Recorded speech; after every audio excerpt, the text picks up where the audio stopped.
Hello, friends. A very warm welcome to Ansarkari. And in this session, we are going to take up more important ideas where we are going to see that how you can use them not only for the prelims and mains, but also can analyze your level of preparation. You must be able to understand that what is required in this perspective.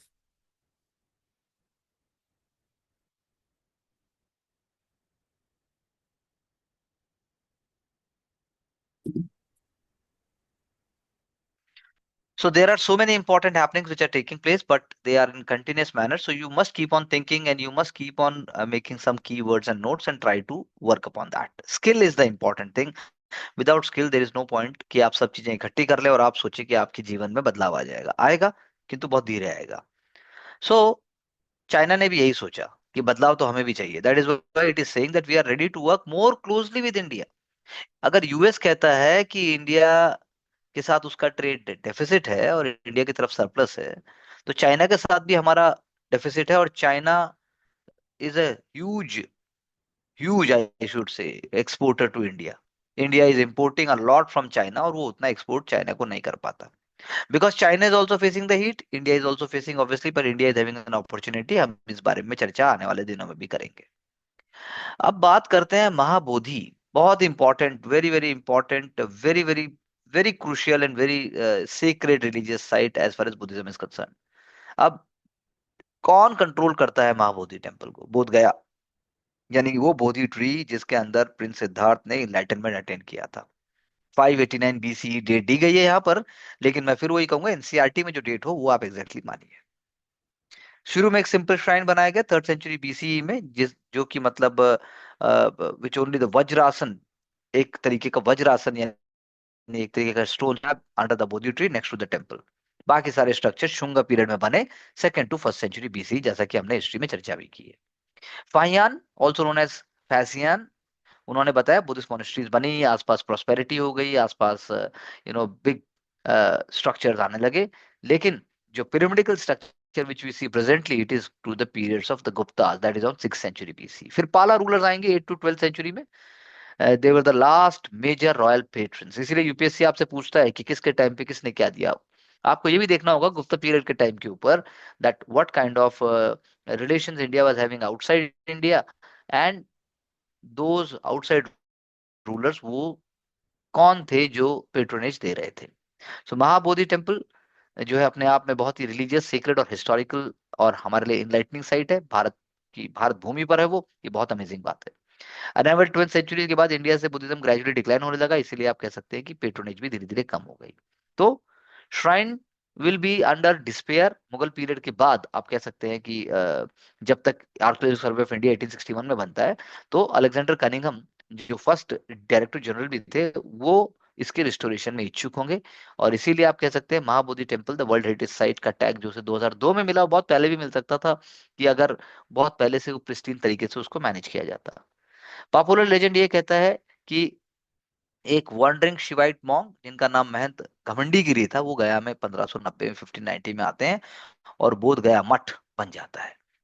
यानी एक बगल में Hindu monastery भी, बोध गया मठ एक Hindu monastery के रूप में हो गया। तो गिरीज के descendant, they are controlling Mahabodhi temple which they say is A Hindu site. वो उसको हिंदू साइट मानते हैं। आवर मथ teaching street Lord Buddha is the 9th incarnation of Lord Vishnu. ये बात यूपीएससी ने भी एक बार प्रीलिम्स में पूछी थी। And we consider Buddhist as our brothers. Swami Vivekananda Giri का ऐसा कहना है, जो Hindu priest who is the currently in charge of Bodh Gaya मठ। अब टेम्पल बुद्धिस्ट को हैंड ओवर कर दिया जाए, वो लेट 19th सेंचुरी से ऐसी बातें होती हैं। इनिशियली आप कह सकते हैं Sri Lankan monk Anagarika Dharmapala, who even took the Hindu priest controlling Mahabodhi temple to court, was the first one to do so. Dhammapala's struggle culminated in the passage of BGTA by the Bihar Assembly in 1949। और आप कह सकते हैं बीजीटीए controversial इसलिए हुआ क्योंकि जो बीजीटीए है उसने एक कमेटी बनने की बात की, और कमेटी में जो चेयरमैन और 8 मेंबर्स होंगे nominated by the state government, उसमें से 4 बुद्धिस्ट होंगे, 4 हिंदूज होंगे। बीजीटीए से the district magistrate of the Gaya, see again I am telling you, they are everywhere, shall be the ex officio chairman of the committee, but the state government shall nominate a Hindu as chairman of the committee for a period of during which the district magistrate of Gaya is non-Hindu। अगर DM साहब non Hindu है तो chairman Hindu होगा। सो while the act gave Buddhist a stake in the management of shrine, control फिर भी Hindus के पास ही रहा। इसीलिए आज भी इस बात को लेकर टेंशन है। Buddhist claim that the Hindu rituals temple में सालों साल बढ़ते चले गए हैं। इट इज पेनफुल टू सी कि वो धीरे धीरे नॉन बुद्धिस्ट रिचुअल्स को बढ़ाने के कारण आप कह सकते हैं उसकी जो गरिमा थी, उसकी जो बुद्धिस्ट सोच है, वो धीरे धीरे पीछे हुई है। Doctor Siddharth Dende, former deputy mayor of Pune municipal corporation, उन्होंने भी ये माना। तो legally speaking Buddhist case is complicated by the places of worship act 1991, जो कि अयोध्या मूवमेंट के वेक में लाया गया। उसके द्वारा ये कहा गया जिसका जैसा 1915 अगस्त 1947 में जो जैसा रिलीजियस कैरेक्टर है वैसा ही मेंटेन किया जाएगा। The place of worship act blocked any legal attempt by the Buddhist to regain the control of temple. ऐसा वंचित बहुजन अगाड़ी यूथ लीडर राजेंद्र पाटोरी जी का भी कहना है। Act is under it is currently under the Supreme Court's discretion. It is under challenge. तो अब हमारे लिए क्या लेसन है? हमारे लिए बहुत सारे इससे लेसन, बहुत सारे इससे एलिमेंट्स निकल के आते हैं। और अगर हम ब्रॉड एलिमेंट से डिस्कस करें तो आपको सोचना होगा कि हमें कैसे इसमें, किस पर्सपेक्टिव में हमें एक डेवलप्ड और एक नॉलेजेबल, और हम सनातन सोसाइटी की बात करते हैं, हमें सोचना कैसे होगा।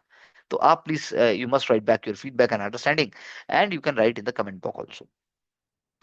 अब इसी से जुड़ा नहीं है लेकिन ऐसे ही एक रिलेटेड टॉपिक आप वक्फ बिल का मान लीजिए। वक्फ बिल डिबेट चल रहा है। Waqf bill is examined by the joint committee of the parliament, and then Waqf amendment bill वो हाउस में आया, लेकिन उसमें फिर भी कंसर्न्स हैं, क्रिटिक्स हैं, गवर्नमेंट की अपनी रीजनिंग है। सबसे पहले गवर्नमेंट ने ये बोला कि हमने क्यों चाहा कि बिल अमेंड हो 2025, द वक्फ बिल 2025, उसकी उसको आखिर लाया ही क्यों जाए। गवर्नमेंट का कहना है कि 1995 के एक्ट में देयर वर लूप होल्स, और रेगुलेशंस जो वक्फ प्रॉपर्टी की थी, या उनके टाइटल डिस्प्यूट्स थे, या फिर illegal occupation of Waqf land, ये चीजें क्लैरिटी से हैंडल नहीं की गई। एक उसके पीछे स्ट्रीमलाइनिंग नहीं थी, which has prompted the government to bring the law. दूसरा, lack of judicial oversight on Waqf management, यानी वक्फ मैनेजमेंट आखिर कैसे काम कर रहा है, क्या उसकी स्ट्रीमलाइनिंग, क्या उसका प्रोसेस है, क्या उसके पीछे एक एक पूरा सिस्टमिक अप्रोच है। तो अब अकॉर्डिंग टू ऑफिशियल्स आप कह सकते हैं कि उनका ये मानना है कि वक्फ प्रॉपर्टीज और वक्फ ट्रिब्यूनल्स जो भी डिसाइड करेंगे वो आप कोर्ट में चैलेंज नहीं कर सकते। तो क्या वाकई वो सही ही होगा हमेशा? ये सोचने वाली बात है। The bill is also being brought at a time when the constitutional validity of the Waqf act is under challenge before the Delhi high court. तो गवर्नमेंट ने आर्ग्यू किया है कि एक यूनिफाइड डिजिटल लिस्टिंग होनी चाहिए, और लिटिगेशंस खत्म हो जाने चाहिए, कम हो जाने चाहिए, ट्रांसपेरेंसी होनी चाहिए, एफिशिएंसी होनी चाहिए। लेकिन अपोजिशन और क्रिटिक्स का मानना है कि गवर्नमेंट जानबूझकर इंटरफेयर करना चाहती है। गवर्नमेंट उन वक्फ प्रॉपर्टीज या वक्फ जो बोर्ड की पावर है उसको हथियाना चाहती है। Section 40 of the Waqf Act empowers the Waqf board to decide if a property is Waqf property. The decision of the board would be final unless it is revoked or modified by the Waqf tribunal. लेकिन bill इस power को भी extend कर देता है। The power which currently lies with the Waqf tribunal अब ये चली जाएगी डिस्ट्रिक्ट कलेक्टर को। The bill states that any government property identified or declared as Waqf property before or after the commencement of the act shall not deem to be Waqf property. वो Waqf property नहीं मानी जाएगी। This determination, however, is made by the collector and not by the Waqf tribunal. ये decision final जो है collector का होगा, ना कि वक्फ ट्रिब्यूनल का। Bills also state that until the government makes a decision, disputed property will be treated as government property and not Waqf property. तो streamlining कह लीजिए चीजों को, एक तार्किक और एक उनको कल्चरल एस्पेक्ट के साथ साथ एक साइंटिफिक अप्रोच देने की बात सुन लीजिए। द गवर्नमेंट इंटेंशन इज कि जो मिसयूज है वक्फ लॉज का उसको रोका जा सके, क्योंकि section 40 of the Waqf act is widely misuse to declare private properties as Waqf properties, और उसके बाद कोर्ट केस चलते रहते हैं। जॉइंट कमेटी ऑफ पार्लियामेंट, उन्होंने सोच समझ कर इस बात को रिकमेंड किया। For example, the Joint Committee of Parliament that considered the bill recommended an amendment proposed by the TDMP to replace the district collector in the dispute resolution with the more senior officer of the government. वो बात भी की गई। The amendment also seeks to remove the concept of waqf by use. इसका मतलब है कि property can be deemed to be a waqf through use as a waqf. अगर वो यूज हो रही है उस वक्फ के पर्पज से तो उसको प्लस माना गया, लेकिन ओरिजिनली हो सकता है कि कुछ और बात हो। So in Islamic law, the dedication of a property as waqf was done largely verbally until documentation became standard norm. For example, even in the absence of waqf nama, a masjid can be deemed to be a waqf property if it is continued to be used as such. तो ये सब कुछ बातें हैं, इसलिए survey of property और बाकी elements इसमें आ जाते हैं। और साथ साथ में ये हमारे लिए इंपॉर्टेंट हो जाता है अंडरस्टैंड करना कि सरकार चाहती है कि चीजों को और बेहतर ढंग से मैनेज किया जाए। The amendment will replace the survey commissioner with the district collector और any other officer not below the rank of deputy collector duly nominated by the collector. अब आप देखिए स्ट्रीमलाइन कितना हो रहा है। Government's reasoning for this change is that survey work has been poor in several states. Gujarat, Uttarakhand, surveys have not yet begun, while a survey ordered in Uttar Pradesh in 2014 is still pending. तो इसीलिए ये सारी चीजें आ रही हैं। The bill proposes allowing a non-Muslim chief executive officer and at least two non-Muslim members to be appointed by the state government to the Waqf boards. ऐसा होने से अपोजिशन का मानना है कि आप कम्युनिटी के राइट्स में इंटरफेयर कर रहे हैं, उनके उनके जो अपने मैनेजमेंट में जो उनके अफेयर्स हैं वो जो खुद मैनेज करना चाहते हैं उसको आप क्वेश्चन कर रहे हैं, कम्युनिटी रिप्रेजेंटेशन को आप जो है हिंडर कर रहे हैं। while there will be while there will be non-Muslim members on board, they will not form the majority, as simple as that. So BJP MP Abhijit Gangopadhyay proposed an amendment to this provision before the House panel, which would ensure more inclusive representation that the state government official who is part of the work board shall be a joint secretary level officer dealing with the work matters. तो ये कुछ बातें हैं, अगर आप इनको ध्यान से समझेंगे तो आप अप्रिशिएट कर पाएंगे मेंस एग्जाम के लिए भी कि कैसे सरकार का तंत्र जो कॉन्स्टिट्यूशनल बेस्ड मैकेनिज्म है वो कैसे वर्क करता है। Though there will be debates, there will be questions, लेकिन आप हमेशा सरकार के इंटेंशन पे डाउट नहीं कर सकते। The high stakes in the Wisconsin Supreme Court race is seen to be the most expensive in the US history, US judicial history. लेकिन ये रेस बहुत significant है because this will determine whether the liberals will be maintaining the control of the Wisconsin Supreme Court, which is crucial both for both state and the national level. At the national level, ये एक तरीके से first major test है of the voters that how they feel about Donald Trump and his policies, tariff की जिसकी हम बात करते हैं। Also future readings by the court could decide whether Wisconsin redraws its congressional map that has given Republicans 6 of the state's 8 seats in the US House of Representatives. तो इसका मतलब बात यह है कि जैसा हम इंडिया की बात भी करते हैं, इंडिया एक बहुत ही थ्राइविंग डेमोक्रेसी है, same is the case goes with the US. So there are nitty gritties, there are cases, वहां पर ट्रांसपेरेंसी है, लेकिन आप ये नहीं कह सकते कि कोई आइडियोलॉजी या किसी तरह का कोई पुश नहीं है। दोनों तरह की बातें देखने को मिलती हैं, जैसा कि अभी हमने देखा कि एलन मस्क के भी लॉ सूट्स हैं, उनके भी अपने बिजनेस इंटरेस्ट हैं, और हर हाल में जो रूल ऑफ लॉ है या जस्टिस है उसका सही दिशा में जाना बहुत जरूरी है। अब इसी डायरेक्शन में अगर मैं एक और चीज की बात करूं कि Zomato has axed 600 staffers as AI take over customer care. तो जोमेटो एसोसिएट एक्सलेटर प्रोग्राम के तहत जिनको लिया गया था और कस्टमर सर्विस के लिए उनको ट्रेन करके आपने वर्क प्रोफाइल का पार्ट बनाया, लेकिन अब आपने उनको हटा दिया। Freshers were primarily hired for program with an average annual salary of 4.5 lakh। अब ऐसे 600 एम्प्लॉयज को आपने हटाया। अब ये बात जो है आप किस पर्सपेक्टिव से देखते हैं? हटाने की जगह उनको और ट्रेन किया जा सकता था, हटाने की जगह उनको फर्दर मॉडिफाई करके उनके स्किल्स को आप कंपनी के बेहतरी के लिए या आप और एवेन्यूज क्रिएट कर सकते थे। कंपनी जो है अपने प्रॉफिट्स को ना देखकर पहले उस तरफ पुश कर सकती थी। But then these are the changes जब low skill low wage jobs की हम बात करेंगे और एआई ड्रिवन जो है चीजें होने लगेंगी। इसका मतलब ये है कि इस तरह के न्यूज अब हमें ज्यादा सुनने को मिलेंगे, क्योंकि there will be reduction as far as reduction in terms of human interference और human intervention in customer service. तो इंटेंस कंपटीशन है, आपको फट से कॉल उठानी है, फट से आपको ऑर्डर प्लेस करना है, फट से आपके पास पहुंचना है, ऑपरेशन कॉस्ट को आपको कम करना है, डार्क स्टोर्स आपको बढ़ाने हैं, आपको डिलीवरी कॉस्ट भी कम करनी है। तो इन सब चीजों को देखते हुए वर्क फोर्स को ऑप्टिमाइज वर्ड दिया गया, लेकिन मेरा ये मानना है कि कुल मिला के सोसाइटी में फिर चर्निंग बढ़ती है। इसी का दूसरा एस्पेक्ट है कि कस्टमर केयर जब बोर्ड्स के पास चला गया, चैट बोर्ड्स के पास चला गया है, आप व्हाट्सएप पे देखते हैं Gen AI is being used increasingly by the companies with over 90% resolution rate। अब मैं आपको सिर्फ एक पॉइंट बताऊंगा जो वाकई दुख की बात है, लेकिन ये सच्चाई है कि Indian consumer spend over 15 billion hours. Your call is on hold, your call is on hold in order to launch customer service complaint. 80% Indian consumers rely on AI chatbots for essential services like checking complaint status and product recommendation. Average Indian कम से कम spending 3.2 hours less waiting for an issue to be resolved in 2024, यानी 2024 में 2023 के मुकाबले कम समय लगेगा। 5,000 Indian consumers, 2004 customer service agent service, ऐसा जो ये हमने बात बताई उसके बेसिस में है।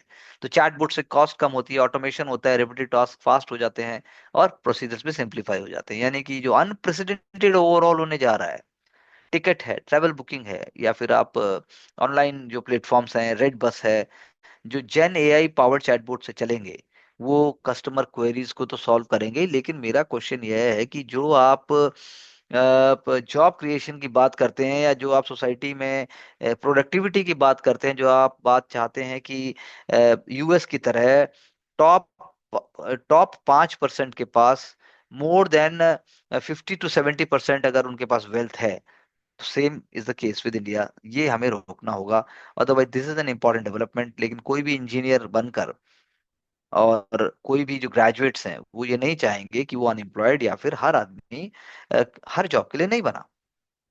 Coming to the next point, जो हमने पहले भी चर्चा की है कि बैंक की liquidity it is turning positive after 3 months, because fund infusion बहुत ज्यादा किया गया और गवर्नमेंट की स्पेंडिंग जो है उससे भी कुछ पॉजिटिव रिजल्ट्स आए। तो ये पॉजिटिव लिक्विडिटी जो है, इससे बैंक्स को कंफर्ट आता है, वो आराम से अपने पैसे को यूज कर सकते हैं और लेंडिंग रेट्स भी कम होने की संभावना रहती है। इन दिस कॉन्टेक्स्ट अगर मैं दूसरे पॉइंट से बात करूं, तो fiscal constraints not behind the capex revision, जो कैपिटल एक्सपेंडिचर रिवीजन है उसके पीछे फिस्कल कंस्ट्रेंट रीजन नहीं है।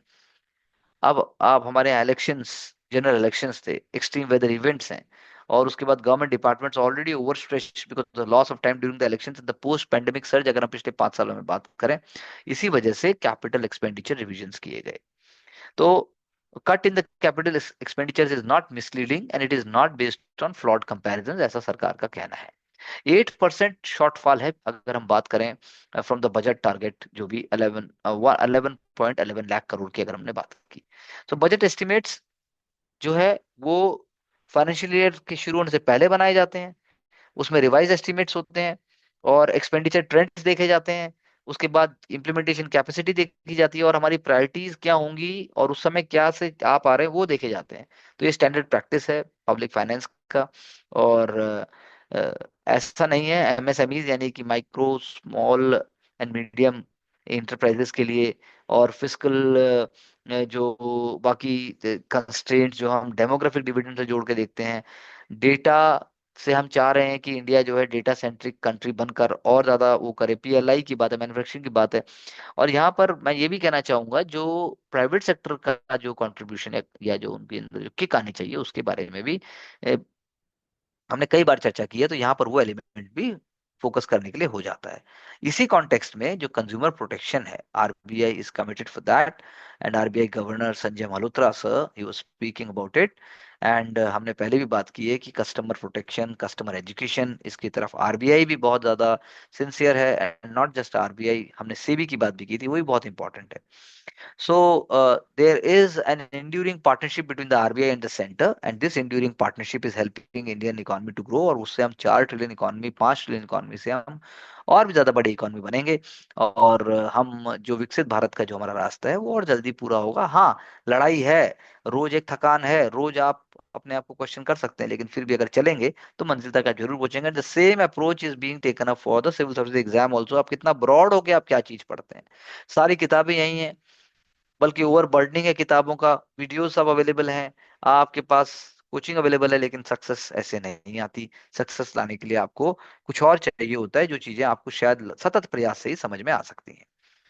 तो स्टूडियो गिबली, जिसकी हमने पहले भी बात की है, आपको प्रीलिम्स के लिए इंपॉर्टेंट थोड़ा हो सकता है, लेकिन इंटरव्यू के लिए तो डेफिनेटली इंपॉर्टेंट है। फाउंडेड इन 1985 बाय डायरेक्टर्स हायो मियाजाकी एंड इसाओ ताकाहाता।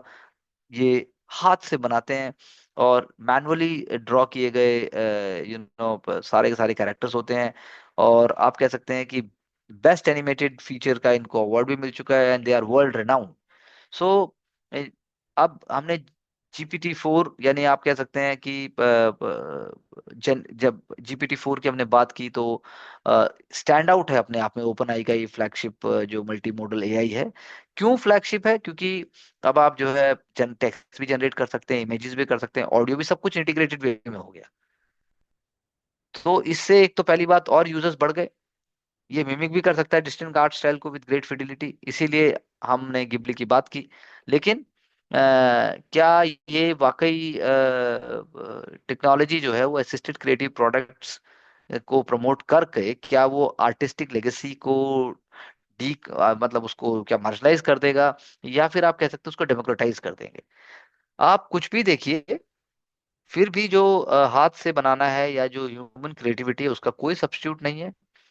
और हमारे सनातन कल्चर और हमारी एंशियंट सिविलाइजेशन के हिसाब से अगर हम देखे जाएं तो वहां तो हमने बात ही की है कि थोड़ा सब कुछ, साईं इतना दीजिए जामे कुटुंब समाए, मैं भी भूखा ना रहूं साधु भी भूखा ना जाए। और या फिर करत करत अभ्यास के जड़मति हो सुजान। तो एआई से आप अभ्यास को शॉर्टकट नहीं कर सकते। एआई तो उसका शॉर्टकट अपने आप में है। तो AI is one of the ways. उससे अगर health, education, technology, climate change, disaster management, good food, good culture, good life की अगर बात होती है तो बात और है। उसके अलावा अगर आप कह सकते हैं कि बहुत ज्यादा लाइफ में जब तक गरीब आदमी की या मार्जिनलाइज सेक्शन की चेंज नहीं आएगा तब तक कोई फायदा नहीं हुआ। मोस्ट इंपॉर्टेंटली डेटा प्राइवेसी के कंसर्न बिल्कुल हैं। डेटा प्राइवेसी के कंसर्न ये है कि आप फ्री में आप अकाउंट बना रहे हैं, फ्री में आप क्रिएट कर रहे हैं। तो बहुत अच्छा लिखा Ellie Farrell Kingsley an AI ethics advocate, उन्होंने लिखा शेयरिंग इमेजेस और thoughts with AI tool can reveal meta data, can reveal location details and other sensitive information also. If it's free for you and your data, if it's free, you and your data is the price. तो ये अपने आप में समझने के लिए काफी है।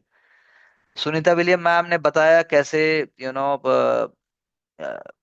भारत दिखता है, and she is very eager to visit India and she is excited about Shubhanshu Shukla who is going to ISS on Axiom Mission 4। और उन्होंने बात की कि कैसे रिजिलियंस से ही सक्सेस मिलती है, कैसे रिजिलियंस जब होगा, क्लैरिटी होगी, कॉन्फिडेंस होगा तो one can reach new Heights.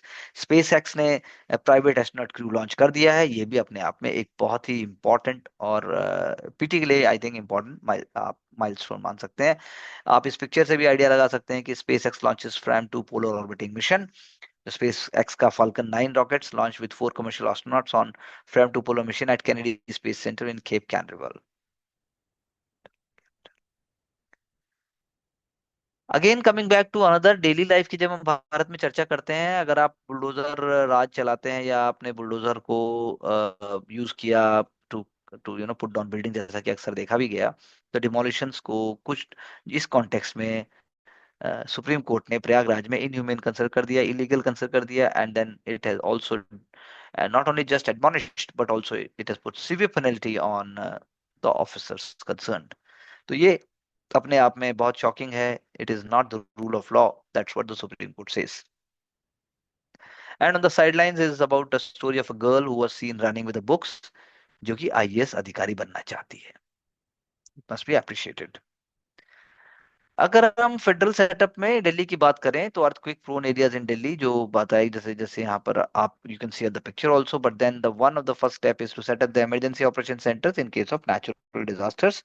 Delhi lies in very high seismic zone, it is very important कि जो प्रोटोकॉल्स फॉलो किए जाएं और बिल्डिंग कंस्ट्रक्शन नॉर्म्स को भी प्रॉपरली फॉलो किया जाए। Over 10,000 Indians are in jails abroad, 8 brought back since 2023। अब आप देखिए हैं कितने, सबसे ज्यादा है कहाँ? सबसे ज्यादा सऊदी अरेबिया, फिर यूएई, फिर Nepal, Qatar, Kuwait, Malaysia, UK, Bahrain, China and even Italy. So आप कह सकते हैं this is a very very very very serious thing. So India has already sign transfer treaties with several countries including Australia, Bahrain, Bangladesh, Brazil, Cambodia, France, Hong Kong, Iran, Israel, Italy, Kazakhstan. List नहीं आएगी, बस आप idea लगाइए। तो consent of the prisoner, host country और उसके साथ साथ जो ट्रांसफरिंग कंट्री, इन तीनों की जो कंसेंट चाहिए, then only such the such kind of agreement can be there. अब मैं आपसे क्वेश्चन पूछता हूँ कि आपको क्या लगता है कि इतने सारे लोग जेल में कैसे पहुंचे, वो भी भारत से बाहर? क्या किस किस कंट्री का क्या क्या पर्टिकुलर रीजन हो सकता है? इंडियन डायस्पोरा उसमें एनआरआईज भी हैं, पीआईएस भी हैं, ओसीआईज भी हैं, माइग्रेंट वर्कर्स भी हैं। और जबकि इन सभी कंट्रीज में से बहुत सारी कंट्रीज ऐसी हैं जिनके साथ इंडिया का transfer of sentence prisons TSP है, फिर भी देखिए आप इस सिचुएशन तक बात पहुंची। India Chile very very important, very strategic and very very comprehensive partnership की जरूरत है। Chile is seen as the gateway to Antarctica also. और इंडिया की जो डिजिटल पब्लिक इंफ्रास्ट्रक्चर है वो उससे, और ये इंडिया का जो डिजिटल पब्लिक इंफ्रास्ट्रक्चर है, रिन्यूएबल एनर्जी है, स्पेस है, रेलवेज है, चाइना के लिए, चिली के लिए, I am so sorry, Chile के लिए बहुत इंपॉर्टेंट माइलस्टोन्स इंडिया क्रिएट करने में हेल्प कर सकता है। और same goes with India also, scientific research trips जा सकती हैं। और बाकी ऑन गोइंग जो रिलेशनशिप इंडिया चिली की है, उसमें आइडिया यह है कि how to consolidate, how we have to consolidate the same, and we have to understand जो कोऑपरेशन है दोनों का, वो आगे लेके जाएगा। Disputes must be resolve through mutual discussions. And then growing influence of Indian films in Chile, it is underscoring the acceptance of cultural diversity between the two nations. हमने ये भी बार बार बात की है कि कैसे हम डिफेंस के अंदर सेल्फ डिपेंडेंट हो रहे हैं। डिफेंस एक्सपोर्ट्स भी हमारे बढ़ रहे हैं। US 2.7 billion defence exports in 2024, they are up by 12%, and we are exporting equipments to more than 80 countries. It is being done by defence public sector undertakings. तो आपको इंडिया के जो डिफेंस पब्लिक सेक्टर अंडरटेकिंग्स हैं, उनके आपको नाम पता होने चाहिए, हेडक्वार्टर्स पता होने चाहिए, डिस्टिंग्विश्ड इंस्टीट्यूशंस के नाम प्रीलिम्स एग्जाम में आने चाहिए। एक क्वेश्चन पक्का आ सकता है। Students of University of Hyderabad, they are protesting against the Telangana government's plan to auction 400 acres of forest land in Kachibowli area near the campus for developing IT parks. So conflict देखिए आप, IT park develop करना है, youth को ही उसमें से employment मिलेगा, high tech skills होंगे, लेकिन वही मना कर रहे हैं, वो नहीं चाहते हैं, लोकल पीपल नहीं चाहते हैं। तो एन एग्जाम्पल जब हमने बात की थी प्रेशर ग्रुप्स की, एसोसिएशंस की, इनफॉर्मल ग्रुप्स की, तो ये वहां पर एग्जाम्पल एक चीज फिट होती है। Coming to very important understanding of BIMSTEC, this is a very very important and very very pertinent theme है यहाँ पर, जो प्रीलिम्स में भी क्वेश्चन आ सकता है, मेंस में भी आने के उसके चांसेस हैं अगर अपने आप में स्कोर आता है। पहली बात तो BIMSTEC यानी bay of Bengal initiative for multi sectoral technical and economic cooperation, ये बहुत इंपॉर्टेंट बॉडी है। जब आप 1980 1997, अब मुझे कहना चाहिए 1997 में जब स्टैब्लिश किया गया था, और इसका चार्टर 2022 में कोलंबो सब्मिट के अंदर फाइनल हुआ। तो ये बहुत इंपॉर्टेंट है, आपको सारे नेशंस के नाम पता होने चाहिए, कौन है बिम्स्टेक के मेंबर्स, और बिम्स्टेक के मेंबर कैसे एक दूसरे के साथ और कोऑपरेट करके एक नई दिशा में ना सिर्फ भारत बल्कि होल साउथ एशिया का डेवलपमेंट हो सकता है। इसी कॉन्टेक्स्ट में अगर मैं सार्क की बात करूं, तो सार्क में पाकिस्तान है, बिम्स्टेक में पाकिस्तान नहीं है। पाकिस्तान ऐसी किसी बॉडी का पार्ट नहीं होना चाहता, और वो बार बार ऐसी बात करता है जिसमें इंडिया भी है, तो ऑलरेडी एक तरीके का हर्डल है, एक तरीके का बॉटलनेक है। तो बिम्स्टेक का जो अनफेयर कंपैरिजन विद सार्क है कि इंडिया ने सार्क को छोड़कर बिम्स्टेक को मोटिवेट करके बड़ा बनाने की कोशिश की, ये गलत है। इंडिया ने सार्क को भी उतना ही सपोर्ट दिया है। सार्क के फेलियर के लिए पाकिस्तान जिम्मेदार है, ना कि इंडिया। बट इंडिया को आगे बढ़ना है, इंटरनेशनल डोमेन के अंदर अपने रिस्पॉन्सिबिलिटीज के साथ साथ अपनी ड्यूटीज और अपने राइट्स को भी उसको देखना है। तो आप कह सकते हैं कि बे ऑफ बंगाल एक नेचुरल रीजन है, उसका हिस्टोरिकल इंटरकनेक्शन है, specially post second world war and British time में, when one can say colonial जो फ्रेमवर्क था, it was a power, power dome in itself. दो दो तो एंग्लो बर्मीज वॉर हुए हैं, और आप अगर सेकेंड वर्ल्ड वॉर की बात करते हैं, तो यही वो रूट था जिसके थ्रू सिंगापुर और Malaya and then further on सारा का सारा रूट ही यही था। जापान, जापानीज आर्मी के म्यांमार क्रॉस करके नेताजी सुभाष चंद्र बोस की आईएनए आर्मी का रूट भी यही था। तो point is that it is very important, not for the British when it was colonising Burma and also Singapore, but ये बे ऑफ बंगाल और साउथ चाइना सी को भी कनेक्ट करता है, इसलिए बहुत इंपॉर्टेंट अपने आप में हो जाता है। And what we can see that as soon as we see the British decline after the Second World War and the rise of Japan as a great power, तब आप कह सकते हैं सिचुएशन और चेंज हुई, और imperial Japan expansion into Asia including occupying Korean peninsula and parts of China, जब उन्होंने यूरोपियन कॉलोनियल पावर्स को वहां से भगा दिया, French from Indo China, Dutch from east Indies and the British from Malay peninsula, Burma and Andaman islands, जब वो India को थ्रेटन करने की बात आई, तब हम जानते हैं कि ऐसा हो नहीं पाया। So it was a combined effort. So following Japan's defeat and decolonization, the Bay of Bengal became peripheral. अब वो साइड में हो गया, इंडियन ओशियन पे फोकस होने लगा, because the great power of the United states and USSR उनका competition हो गया। सेकेंड वर्ल्ड वॉर के बाद कोल्ड वॉर स्टार्ट हो जाता है। और दूसरा पार्टीशन अगर मैं कहूं, जो कि जब बांग्लादेश का क्रिएशन होता है, उसके बाद सब कॉन्टिनेंट अपने रीजनल कॉन्फ्लिक्ट्स के अंदर ज्यादा मशरूफ हो गया। So the the eastern south the east Asia and the eastern south Asia, उसकी कनेक्टिविटी, उसका डेवलपमेंट मार्शलाइज हो गया। जबकि अब चाइना का राइज होता है, वो एक मैरीटाइम पावर के तौर पे, एक मैन्युफैक्चरिंग हब के तौर पे, एक ग्रेट पावर के तौर पे, देन दोबारा this place is becoming a greatly contested place. आप कह सकते हैं ईस्टवर्ड पुश है, इंडिया का ईस्टवर्ड पुश है मैरीटाइम में। And Washington and China rivalry is making Bay of Bengal again a hotly contested zone. More importantly अगर हम म्यांमार की बात करें, तो Myanmar is having military rule, but वो भी कोलैप्स हो रहा है। उसके अंदर भी there is a great push back from the other groups which are actually trying to take control of Burma in so many ways. So a Bay of Bengal इसलिए important हो जाता है। Then for commercial purposes, Bangladesh ने अभी चर्चा ही की थी कि कैसे नॉर्थ ईस्ट इंडिया लैंडलॉक्ड है।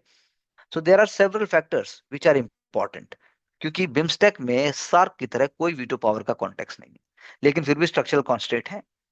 म्यूचुअल ट्रस्ट और ज्यादा होना चाहिए, इतना म्यूचुअल ट्रस्ट होना चाहिए कि आसियान की तरह जो भी नेशंस के बायलैटरल इश्यूज हैं, वो आपने म्यूचुअली अलग रख दिए, लेकिन जो कोऑपरेशन सबका जहां हो सकता है आपने कोऑपरेट किया।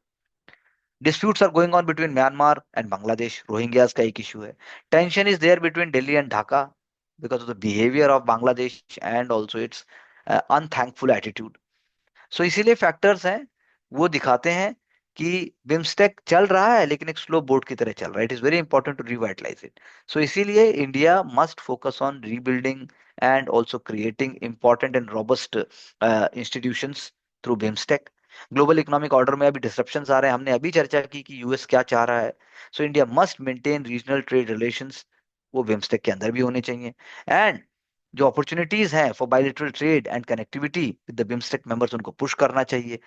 Prime minister Modi is looking forward to great bilateral engagements with Thailand and with Sri Lanka.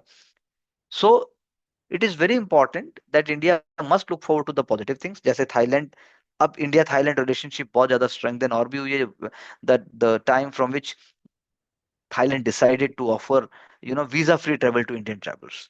सो ये एक यूनिलेटरलिज्म, जो मैं यहाँ वर्ड कहूंगा, जो हमें नोट भी करना चाहिए, यूनिलेटरलिज्म, यूनिलेटरलिज्म पोटेंशियल थाईलैंड ने यूज किया। थाईलैंड और इंडिया का फ्री ट्रेड एग्रीमेंट बहुत टाइम से है, वो चल रहा है डिसीजन, लेकिन वीजा फ्री एंट्री करने की वजह से जो आप कह सकते हैं, जो एक तरीके का पुश मिला, nothing like that. So there are discussions, there are what I should say common areas, लेकिन जब आप कुछ ऐसा करते हैं जो आपको औरों को चेकमेट करने में मदद करता है, तो वैसा ही वो एक डिसीजन था। तो Thailand is BIMSTEC second largest economy, it is an aggregate GDP of about US 500 billion. और दिल्ली जो है वो अभी अपने टैरिफ्स को जब देख रहे हैं यूएस के कॉन्टेक्स्ट में, तब इंडिया के लिए एक अपॉर्चुनिटी है कि वो कैसे अपने नेबर्स को कैसे मौका दे। सो लॉन्ग टर्म में अगर हम कहें, तो अंडमान एंड निकोबार आइलैंड्स का बहुत इंपॉर्टेंट रोल होगा। निकोबार में जो हम एक बहुत मेजर एक कंटेनर हम प्रोजेक्ट की बात कर रहे हैं, हम कैसे निकोबार आइलैंड्स को एक मैरीटाइम हब क्रिएट करने की बात कर रहे हैं, that also becomes very very important. Infrastructure के साथ साथ, एनर्जी के साथ साथ, सिक्योरिटी के साथ साथ, पीपल टू पीपल कांटेक्ट के साथ साथ, ये सारी चीजें हमें देखनी होगी, तभी जाके आप कह सकते हैं कि बिम्स्टेक का एक मीनिंगफुल एक एटीट्यूड या मीनिंगफुल अप्रोच दिखाई देगी। डुअल सिटीजनशिप के लिए यहाँ पर बात की गई है कि वो इंडियन नेक्स्ट जनरेशन को अब्रॉड में मोर सिक्योरली फील करेगी, इंडिया के साथ कनेक्टेड फील करेगी, और वो उन्हें ऐसा नहीं लगेगा कि उन्हें भारत की तरफ अपनी जो लॉयल्टी है उसे दिखाने के लिए अपनी अपनी सिटीजनशिप को छोड़ना होगा। आपका इसके बारे में क्या कहना है? यहाँ पर चर्चा की गई है इस बात की कि high level committee noted that the early debate on India citizenship law was shaped by an aim of distinguishing citizens from newly independent India from those of Pakistan, लेकिन वो शेडो अब खत्म हो चुकी है। तो आप क्या सोचते हैं, जरूर आप बताइए। And the last point that we are discussing, this is with respect to how world में India by 2047 not just energy independent हम हो सकते हैं, बल्कि हम एनर्जी डोमिनेंट भी हो सकते हैं। उसके लिए दो कॉन्सेप्ट जो यहाँ पर बताए गए हैं। पहला कॉन्सेप्ट है कि कैसे HVDC, high voltage direct current transmission में हम मास्टर बने, कैसे राजस्थान और मध्य प्रदेश, इनकी जो सोलर और विंड एनर्जी है, तमिलनाडु की विंड एनर्जी है, वो कैसे सऊदी अरेबिया और ग्रीस तक पहुंच जाएगी। So India is spending US 130 billion annually on importing oil and gas. और ऑब्वियसली उससे रुपी भी होता है, रुपी उससे कमजोर पड़ता है, इन्फ्लेशन उससे बढ़ता है, इंक्रीजिंग बोरिंग कॉस्ट होती है। तो इसके लिए ग्लोबल एनर्जी लैंडस्केप में जो टेक्टोनिक शिफ्ट चाहिए, उसके अंदर ट्रांसपोर्टेशन, हीटिंग और जो लेगेसी इंडस्ट्रीज हैं वो सभी ट्रांजिशन हो रही है ग्रीन इलेक्ट्रिसिटी की तरफ। तो प्रतीक अग्रवाल से that it is very important that we must also move towards that. So a barrel of oil can be shipped practically worldwide, but we don't yet have the ability to ship powers across borders. That's what she is talking. So India का जो major bottleneck है energy, clean energy transition के लिए, वो अपने आप में टूटेगा यदि हम उसको ट्रांसफर कर पाए। But most important problem is है, जो हमने 2-3 दिन पहले ही डिटेल में डिस्कस किया था, कि shortage of storage infrastructure for excess renewable power बहुत मुश्किल है हमारे लिए, क्योंकि हमारे पास वो ही नहीं है, हमारे पास अभी इंफ्रास्ट्रक्चर ही नहीं है। So India too must overcome this challenge by scaling up the storage at competitive prices. And storage की जो प्राइसेस धीरे धीरे गिर रहे हैं, battery prices have decline more than 30% in last few years. India का जो वास्ट हाइड्रो पावर पोटेंशियल है वो भी लीवरेज हो जाएगा स्टोरेज करके। और स्ट्रेटेजिकली अगर हम इंटीग्रेट करें लार्ज स्केल स्टोरेज को एचवीडीसी ट्रांसमिशन के लिए, तो हम उसको सक्सेस की तरफ ले जाएंगे। ऑलरेडी बांग्लादेश, नेपाल और आप कह सकते हैं भूटान, सभी हमसे जुड़कर हम सारी चीज कर रहे हैं। तो India road map to becoming world lead energy hub, उसके लिए क्या चाहिए? एग्रेसिव हमें डोमेस्टिक मैन्युफैक्चरिंग कैपेबिलिटीज को, जैसा मैंने बोला, एचवीडीसी कन्वर्टर में बढ़ाना होगा, सबमरीन केबल्स, एनर्जी स्टोरेज और स्पेशलाइज्ड केबल लेइंग वेसल्स, ताकि कॉस्ट कम कर सकें। तो ये जो है हो सकता है अगर आप 10 गीगावाट ऑफ एचवीडीसी कॉरिडोर्स हर 3 साल में दें, जैसे मैंने कहा सऊदी अरेबिया है, जापान है, ग्रीस है, आप सबको जोड़ पाएंगे। और लास्ट पॉइंट जो इसके अंदर है वो ये है कि जो पम्प्ड हाइड्रो स्टोरेज पीएचएस है, उसको भी हमें देखना होगा। So by 2035 one can say there will be a huge change and interconnected world, जिसमें एनर्जी डोमेन में विकसित भारत का रूप मिलेगा। So with these ideas we wind up. Please do make your own points and we will discuss in our personal interactions. Do join, watch, and also subscribe our channel. Thank you very much.